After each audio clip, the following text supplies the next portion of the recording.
Hello everyone, good evening. Welcome back to my channel Civil Zest. Today we will solve a numerical of flow net diagram. Like in the last video, we also cleared the concept of the flow net diagram and what are the flow lines and equipotential lines. Today we will solve the flow net diagram numerical. So let's discuss the statement. Using the flow net diagram, determine the seepage underneath the 1000 foot wide concrete dam. So this is our flow net diagram, and here is our dam, and it is its upstream side, and here is its downstream side, and these are the whole network of flow lines and equipotential lines. Here the dashed red lines are the equipotential lines, and these blue lines are these blue lines are flow lines.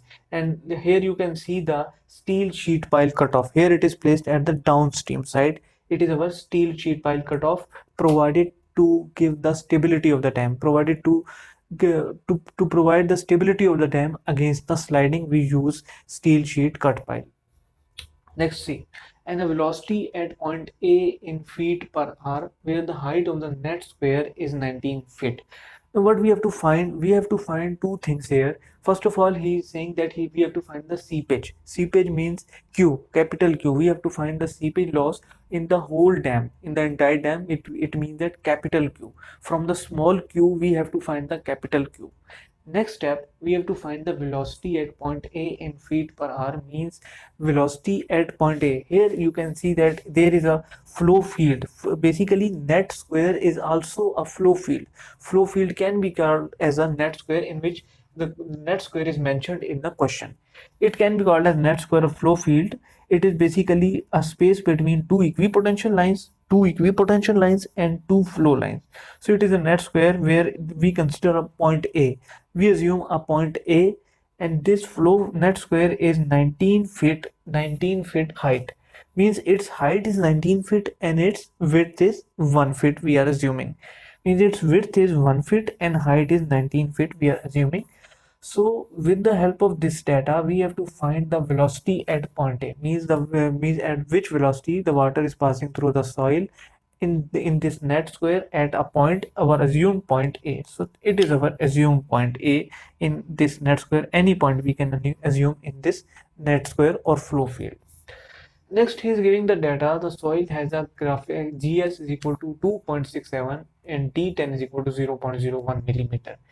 Means GS, what is GS? GS is basically what specific gravity. Specific gravity is the ratio of the volume of the given soil sample to the volume of the sample of the water. Means the ratio of volume of soil sample to the volume of water is known as our specific gravity. Here GS is the symbol of specific gravity, and it is given in the question because we have to use it to find our calculations, to do our calculations.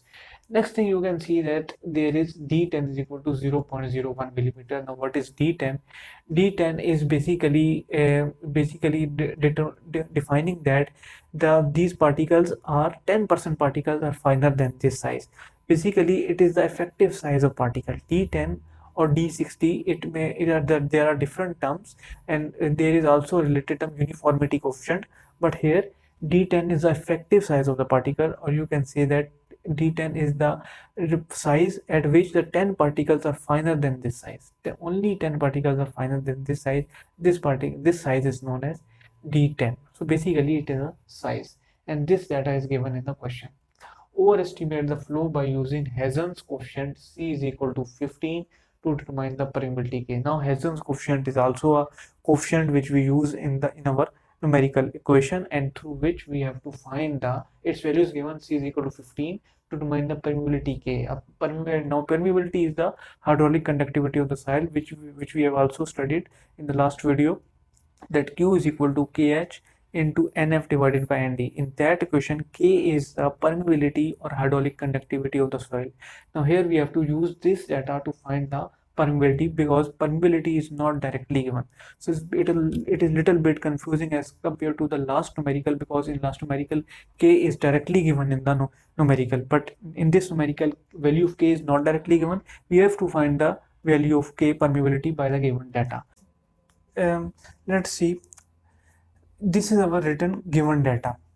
GS is equal to specific gravity is equal to 2.6 as given in the question. It is our specific gravity. Next, D10 is equal to 0.01 millimeter, or you can write as 10 raised to power minus 2, which is 10% particles are finer than this size. So this size is that size through which 10 particles are finer than this size.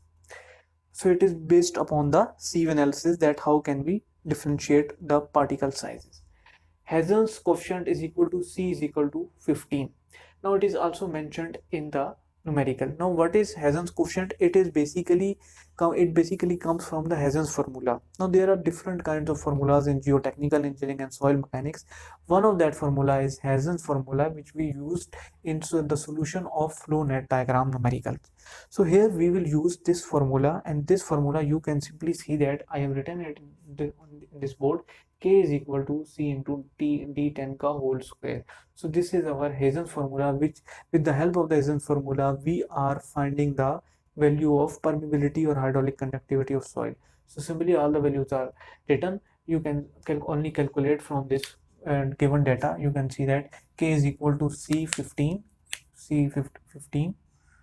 15 into D10 10 is to power minus 2 ka whole square. So you can find the answer. So guys, this is our value of permeability of soil or hydraulic conductivity. You can say K is equal to 0.0015 millimeter per second by the Hazen's formula. Now remember that our unit is now here millimeter per second, but in the further steps we have to convert it, because we have to find the velocity point A in feet per hour. So we have to convert this later, but here it is in the units of millimeter per hour. So next we have to find the count the number of flow lines and equipotential lines from this flow net diagram, and then we can say an idea about the flow channels and equipotential drops, which we can use in our equation. So here you can see that there are 1 2 3 4 5 number of flow lines, 5 flow lines, but you also know that our top soil layer is also considered as one of the flow line. So this line will also be considered as one flow line, and remaining 5 flow lines are already present in the diagram. But here you can see that there is no impervious clay stratum is present, like in the last numerical. There is no impervious clay stratum is present. So there are totally 5 plus 1 6 flow lines, as there is no impervious clay stratum at the bottom. So there are 6 flow lines, and if we talk about the equipotential lines, so let us count 1 2 3 4 5 6 7 8 9 10 11 11 are by VN. We can say that 11 are the equipotential lines, but you know that the upstream side and the downstream side is also considered as equipotential line, because every point in these lines are at the same potential or head or energy. Therefore we also consider these two as the equipotential lines. Therefore 11 plus 2 is equal to 13 equipotential lines. So we can say that our number of flow lines is equal to 6, and number of equipotential lines is equal to 13. So on the basis of that, we can say that the number of flow channels, you know that number of flow channels is equal to number of flow lines minus 1, and number of equipotential drops is equal to number of equipotential lines minus 1. Simply you have to subtract this from 1 and you get the number of flow channels and equipotential drops. Therefore NF, which means number of flow channels, is equal to 5, and ND, which is number of equipotential drops, is 12 here. So basically this data will be used in our equation. NF means number of flow channels, not number of flow lines, and ND is for the equipotential drops, and it is 12 here. So this is our basic data for the equation. Now let us come toward the equation and solve this. So next friends, see that Q is equal to K into delta H NF divided by ND. It is our basic formula to find the seepage. Here is, you can see that small q, because we are assuming that seepage loss per foot of dam here in the unit of feet. Now let us see, is equal to 0.0015 millimeter per second. It is our value of permeability K of soil. As it is written. Next, you can see that here it is millimeter per second, but we have to give the value, we have to give the answer seepage loss in foot cube per hour, foot cube per hour. Therefore, we have to do unit conversion here. We have to convert millimeter per second to foot per hour, foot cube per hour. Therefore, we have to do unit conversion, and therefore we did here to from unit to from millimeter to inch and then inch to feet.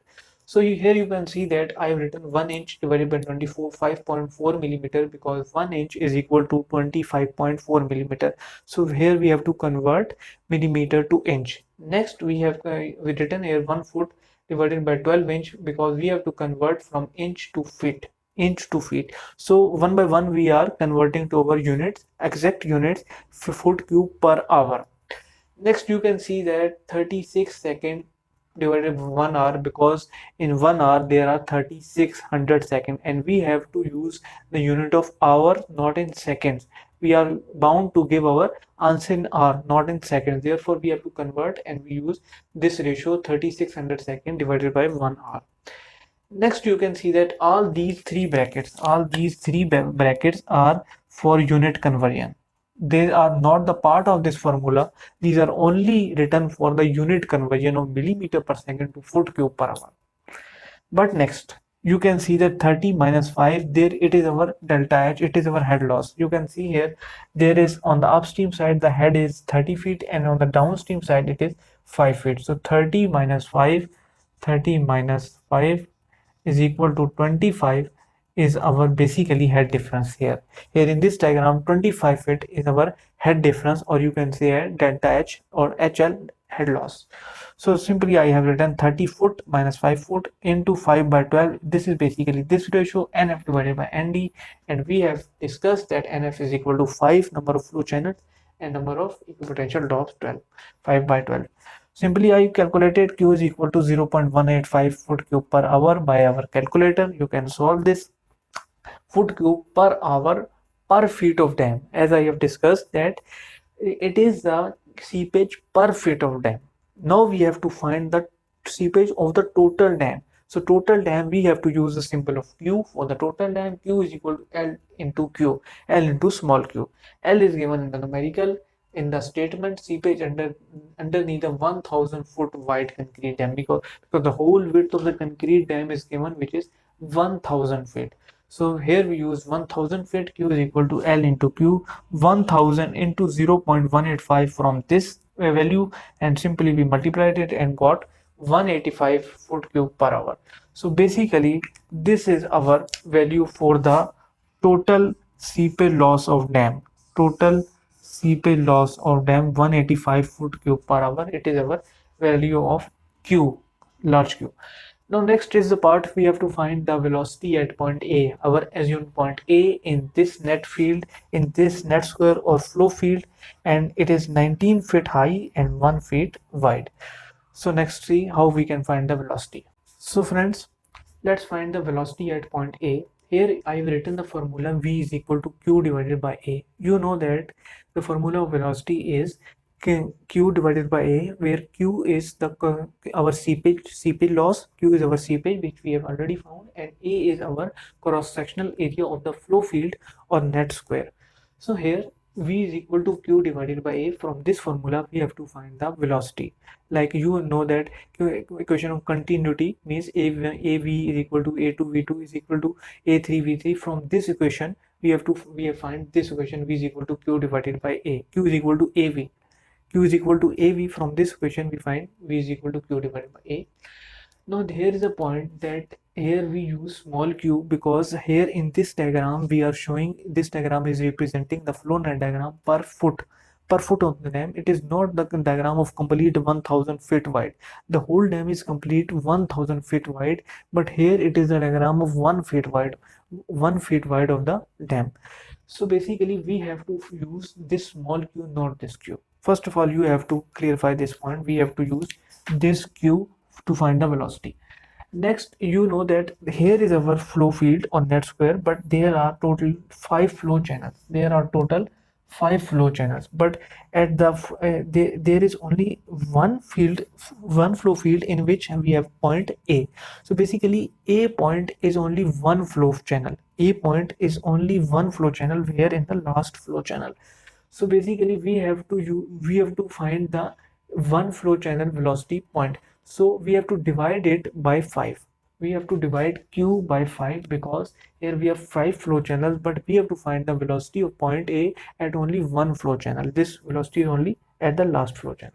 So q divided by 5, we have 0.18 divided by 5 whole divided by 19 into 1. 19 is simply the height of the flow field, which is given in the numerical, and 1 foot wide. It is already given in the diagram that it is 1 feet wide. So basically 19 into 1 is its cross-sectional area, and q is the seepage loss per feet of dam, is equal to, simply I can put values in calculator and found 0.02 foot per hour. 0.02 foot per hour, which is the question demands us to find the velocity in feet per hour. So we have found the velocity in feet per hour, and here is our answer is written: v is equal to 0.02 feet per hour. So basically, if we sum up this numerical, then we can say that first of all we have to find the seepage, which is our capital Q, and next is our velocity, at point A. A is assumed point in this net field, in this net square, at which is 19 feet high and 1 foot wide. We have the height of net square. So we use this data graphic specific gravity D10 0.01 millimeter, which is 10 raised to power minus 2. Overestimate the flow by using Hazen's coefficient. Hazen's coefficient is given, and we have discussed about the Hazen's formula, that it is a formula used in geotechnical engineering and soil mechanics, which is K is equal to CD10 square, and by this formula we find the K, which is the permeability or hydraulic conductivity of soil. And next, from the value of K, we used in this equation, which is our basic equation of flow net diagram, which you have already studied in my last videos. Q is equal to K delta H NF divided by ND. Simply we use put the values and put the unit conversion values to convert this millimeter per second to the foot cube per hour, and all this is our conversion. We find small q, then fit by multiplying it by 1000 feet we find capital Q, and next we find by velocity by q by a formula. So all this is about today's lecture. If guys, if you like my video and if you understand this concept, then kindly like my video and subscribe this channel. Thank you, and Allah Hafiz.